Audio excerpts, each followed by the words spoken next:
Here's where I could give a shameless plug. There are lots of really good networks.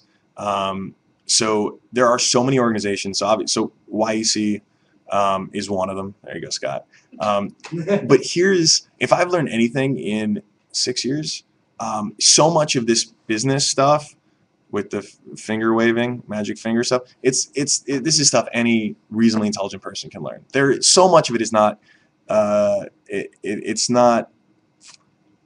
So much of it can be answered by sort of asking the right questions, or frankly going on the right websites. There are so many communities, whether they are here in real life who meet up or online. Hacker News is a really good website. If you go to news.ycombinator.com, it looks like an even uglier version of Reddit.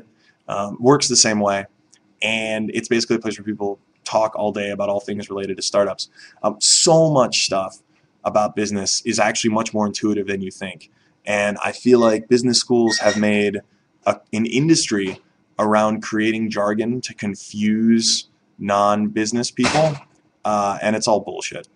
Really, so many of the fundamentals of business are so obvious, and so, I mean, it's like, treat your customers well, great. Make something people want, great. And then a lot more how do you make sure to not get screwed? That's a question you get to ask at one of these Skype things and find out. If you run enough Google searches and spend enough time on Hacker News, you'll find 90% of your questions answered. And then for the extra 10, then you start going to your networks of peers. And what's great is in more and more cities, we're starting to see this surge of entrepreneurship and more of these clubs and more of these co-working spaces where you can basically be with your peers slogging through it together. In a lot of ways, that was the big asset to Y Combinator, is the network that Y Combinator creates. In the Valley, it's referred to sort of jokingly as the YC Mafia at times, but it really is this powerful force where you feel an attachment to one another, so much so that that you believe in this community karma, and you want to help out your peers if they've got a question. And this happens all over in plenty of organizations.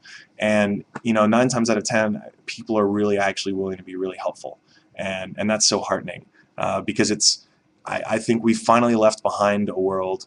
I don't see how we can go back to a world of sort of MBAs as like the magic wand requirement, and ta-da, you just got your MBA, you must be a business leader, because so many people are just going to say fuck it and just do it, and that's exciting, especially because MBAs are so expensive.